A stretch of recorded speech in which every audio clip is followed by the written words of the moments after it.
অভিযোগ নিয়ে আসছেন, মাজার ভাঙচুর, বলৎকার। এখন ইসলামিক মধ্যে ইসলামিক ছাত্র সেনা, ধর্মীয় ইসলাম, হেফাজতে ইসলাম, জামাতে ইসলাম, আপনি মূলত কাকে ইন্ডিকেট করে এই বিষয়গুলো কারা জড়িত একটু সংক্ষেপে বিষয়টা যদি আপনি। আমাদের ভিডিও ফুটেজ আমরা 5 আগস্টে আমার বাড়ি ভাঙা হয়েছে, আমাদের মাজারগুলো ভাঙা হয়েছে 9 সেপ্টেম্বর।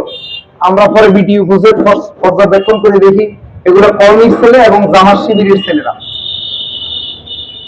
এটা মাজার কেন্দ্রিক যারা হামলা করছে, এটা মাজারগুলো যারা ভাঙচুর করছে, আর যেটা বলৎকার করছে এরা কারা? এরাও তাই মাদ্রাসা পন্থীওয়ালারাই, ইসলাম নির্দিষ্ট না, এগুলো অনির্দিষ্ট। এটি হেফাজতরে আছে, এটি মনে করেন না ইসলামের নামদারি ইহুদির দালালেরা করতেছে। যারা মনে করে, আপনি একটা কথা মনে রাখবেন, আল্লাহ সূরা নিসার 1 নম্বর আয়াতে আছে, আমি এক নফস থেকে আরেক নফস সৃষ্টি করেছি। আপনারা গুগলে দেখবেন। কিন্তু তারাও ওয়াজ করে যে পুরুষের বাম পাজরের হাড্ডি দ্বারা মহিলা সৃষ্টি করছে। পরে আমি যখন পুরা কোরআন গবেষণা করলাম, দেখলাম যে এটা খাই না। পরে দেখছি যে এটা বাইবেলের মধ্যে আছে। তাইলে এই ইহুদির ধর্ম যারা প্রতিষ্ঠিত করতে চায় এই দেশে, তারাই বলৎকার করতেছে। তাদের ইহুদিদেরও দেখবেন এখানে টুপি পরে দাঁড়িয়ে আছে, এরাও আমাদের মতন কবর বানায়, আমাদের মতন জানাজা দিয়ে দাফন করে। খ্রিস্টানরা ওই বাইবেলের মধ্যে আমি স্পষ্ট পাইছি ফাজরের হাত দ্বারা মানুষকে সৃষ্টি করছে। তাইলে এখন কোরআনের কথা না বলে, কোরআনে বলছে সূরা নিসার 1 নম্বর আয়াতে বলছে যে আমি একটা আত্মা থেকে আরেকটা আত্মা সৃষ্টি করেছি। তাইলে এরা বাইবেলের কথা প্রচার করে, তাইলে বুঝেন এরা কারা? এরা ইহুদি দালাল। এই জন্য এরা কোরআন শরীফ মাথাত লইয়া কয় তোরা যে বলৎকারী করছি। ওই যে হুজুররা আবার প্রথমেও ওয়াজ করে যে যেখান দিয়ে বাড়ি পড়বে সেখান দিয়ে বেহেশতে যাবে। আবার কয় তোরে আমি ফাসাদ ফিটেছি মাংসের লাঠি দিয়া, এর তোর ওই জায়গাও বেহেশতে যাবে। কোরআন শরীফ মাথাত দেয়া শপথ করায় যেন এটা প্রকাশ না করে। তাইলে এরাই ইহুদি দালাল, এরা কোনো মাদ্রাসাও না। আবার আরেকটা কথা বলে যাই, আমাদের এই দেশে 1780 সালে ওয়ারেন হেস্টিং এই দেশে মাদ্রাসা প্রতিষ্ঠিত করছে। তাইলে উনি ইহুদির বড় একজন গুরু।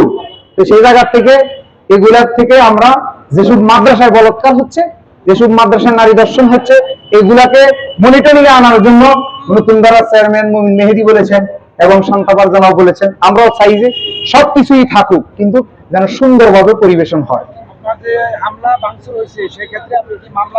আমরা মামলা করেছি, আমরা মামলা তদন্ত পর্যন্ত করেন। এই মামলার জায়গা মামলা পড়ে আছে, এসপি অফিসে আছে, একবার সার্কেল অফিসে পাঠাইছে, যোগাযোগ করছি, সার্কেল অফিস থেকে আবার এসপি অফিসে আছে। মামলার কোনো ভ্যালু নাই, কোনো আইন প্রশাসন কোনো ভূমিকাই নেই। আমরা প্রধানমন্ত্রীর কাছে দিয়েছি, ডাক্তার ইউনূসের কাছেও দিয়েছি, স্বরাষ্ট্রমন্ত্রীর কাছেও দিয়েছি, এভাবে আছে, পড়ে আছে, শুধু দিকে আছে, আন্দোলন করতেই আছে। আমাদের পরবর্তী কর্মসূচি ভাই, আমরা আসলে সুফিবাদের মানুষগুলা যে প্রতিবাদের ভাষাটাও জানে না, এরা নিরীহ মানুষ, এরা আল্লাহমুখী। এই জন্য আমাদের আর কত প্রতিবাদ করবো? আজকে 22 মাস তো করতেছি। দেখি আমাদের অলি আল্লাহদের মাজারে আমরা একটা সারা বাংলাদেশ ব্যাপী আমাদের দরগা মাজার কমিটি হয়েছে। এই কমিটি কেন্দ্রীয়ভাবে সিদ্ধান্ত নিয়ে ঈদের পরে আমরা পরবর্তী কর্মসূচি জানাবো।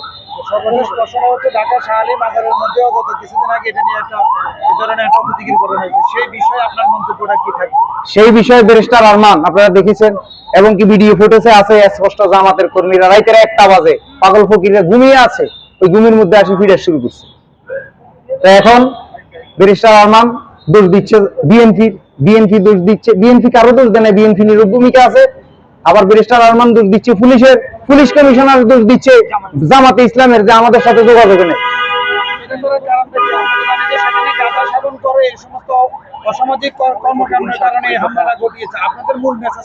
এখানে 7 কোটি টাকার উপরে প্রত্যেকদিন আয় আছে। শাহ আলী কাঁচা বাজার, শাহ আলী স্কুল, শাহ আলী মাদ্রাসা, শাহ আলী বাস স্ট্যান্ড, সবকিছু থেকে 7 কোটি টাকার উপরে ইনকাম আছে। মূলত গাঁজা টাজা এগুলো কিছু না, গাঁজা হচ্ছে দেশে আইন শৃঙ্খলা বাহিনী আছে, ওদেরকে আঙ্গুল সুস্থ রাখা হয় নাই, ওরা ধরবে, ওরা করবে। কিন্তু ওই 7 কোটি টাকা প্রত্যেক দিনের আত্মসাৎ করার জন্যই এই গাঁজার উসুল্লে দিয়ে একটা সুইটা দিয়া এই মাজারে হামলা করা হয়েছে। আচ্ছা, আপনাদের কুমিল্লা তো অসংখ্য মাজার আছে, আমরা জানি। প্রত্যেক মাজার থেকে 5 জন করে আসলো এতক্ষণে সমাবেশ হয়ে যাওয়ার পর। আমরা এটা একটা দরবারের পক্ষ থেকে করছি, সব দরবারের পক্ষ থেকে না, ইসলাম আমাদের নিয়াজবা দরবার শরীফ থেকে আসে। না, এখানে আরো বহুত কাহিনী আছে, সবাই তরিকতপন্থী না, এরাও কিছুই আছে, ইহুদির দালাল আছে, আমাদের মধ্যে ঢুকে গেছে। ওই যে 17 বছর যারা নুঙ্গির তলে ছিল, ওরা কিছু আমাদের দলেও ঢুকে গেছে। এই পরিচয় দিচ্ছে এ আমাদের লোক, কিন্তু পরবর্তীতে দেখা যায় যে এ আমাদের লোকই না। ধন্যবাদ। ধন্যবাদ।